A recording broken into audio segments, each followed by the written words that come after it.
जरा सोचिए, एक राजकुमारी जो महलों की शान और शौकत को ठुकराकर सड़कों पर भगवान के प्रेम में नाचने गाने लगे।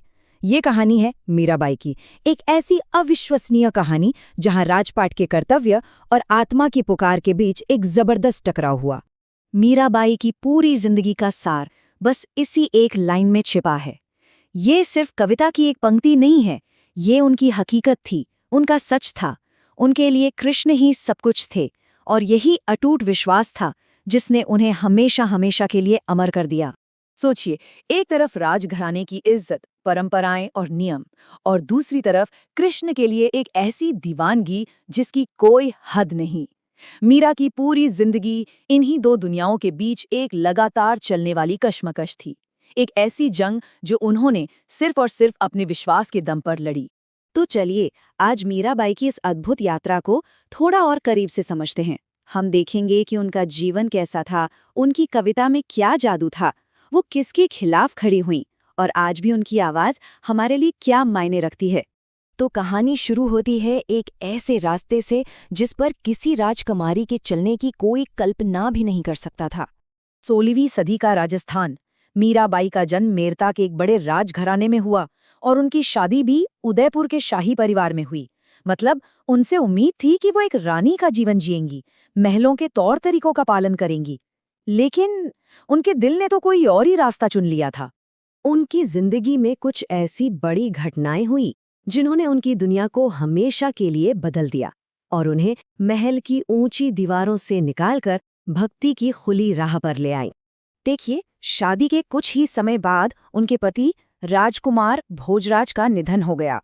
उस जमाने की परंपरा के हिसाब से उन्हें एक विधवा का मुश्किल और बंधा हुआ जीवन जीना था। पर मीरा के लिए ये घटना मानो कृष्ण के प्रति पूरी तरह से समर्पित हो जाने का एक दरवाजा बन गई। उन्होंने महल छोड़ दिया और अपने कृष्ण की तलाश में वृंदावन और द्वारिका की तीर्थ यात्रा पर निकल पड़ी।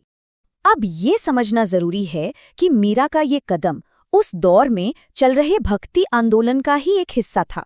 ये एक ऐसी लहर थी जो कह रही थी कि ईश्वर को पाने के लिए बड़े बड़े यज्ञ या मुश्किल पूजा पाठ की जरूरत नहीं, बल्कि सिर्फ सच्चे दिल से प्रेम और समर्पण की जरूरत है। तो ये तो थी उनके जीवन की कहानी, पर अब बात करते हैं उनकी कला की। मीराबाई ने अपनी भक्ति को, अपने प्रेम को शब्दों में ढाल दिया और देखते ही देखते उनकी कविता ही उनकी पूजा बन गई। और यही बात उनकी भक्ति को सबसे खास बना देती है। देखिए, उनके लिए कृष्ण कोई दूर आसमान में बैठे देवता नहीं थे, बल्कि वो उनके अपने थे, उनके पति, उनके गिरधर गोपाल। ये उस समय के लिए एक बहुत ही निजी और सच कहूं तो एक क्रांतिकारी सोच थी जिसने उनकी कविता को एक अलग ही गहराई दी। इस एक लाइन में कितना दर्द और कितना प्रेम है। वो कह रही हैं कि उन्होंने अपने आंसुओं के जल से प्रेम की एक बेल को सींचा है। पर इसका असल में मतलब क्या है? चलिए इसे थोड़ा खोलकर समझते हैं। तो ये जो प्रेम बेल है, इसे ऐसे समझिए। सबसे पहले उन्होंने अपने दिल में भक्ति का एक छोटा सा बीज बोया, फिर परिवार और समाज से जो दर्द मिला, जो तकलीफें मिली, उन्हीं आंसुओं से उस बीज को पानी दिया। और अब वो बेल इतनी फैल चुकी है, इतनी बड़ी हो चुकी है कि उस पर आनंद फल यानी सच्ची खुशी का फल लगने वाला है। कमाल है ना? एक लाइन में पूरे जीवन का संघर्ष और उसका नतीजा। उनका एक और बहुत ही सुंदर रूपक है दही मथने का। वो कहती हैं कि ये जीवन जो है, ये भक्ति रूपी दही की तरह है। जब हम इसे प्रेम से मथते हैं तो घी यानी जीवन का असली सार, ईश्वर का प्रेम, वो हमें मिल जाता है। और जो छाछ है, मतलब दुनिया की मोहमाया, फिजूल की बातें, वो पीछे छूट जाती हैं। मीरा की भक्ति सिर्फ बंद दरवाजों के पीछे की पूजा नहीं थी। नहीं, ये एक खुला विद्रोह था। एक ऐसा विद्रोह जिसने उस जमाने के समाज और उनके अपने ही परिवार की नींव हिलाकर रख दी थी। जिस चीज को तोड़ने का उन पर सबसे बड़ा इल्जाम लगाया गया, वो थी लोक लाज, यानी समाज की इज्जत और नियम कायदे, खासकर एक राजघराने की विधवा के लिए बनाए गए नियम। मीरा ने इन सभी नियमों को मानने से साफ इनकार कर दिया और नतीजा, समाज ने उन्हें बावरी कहा, यानी पागल। उनके अपने परिवार ने उन्हें कुलनासी का नाम दे दिया, यानी अपने कुल का नाश करने वाली। वो आम भक्तों और संतों के साथ मंदिरों में नाचती थी, जिसे मर्यादा का सबसे बड़ा उल्लंघन माना गया। और तो और हद तो तब हो गई जब उन्हें रास्ते से हटाने के लिए जहर का प्याला भेजा गया, जिसे मीरा ने अपने कृष्ण का नाम लेकर पी लिया।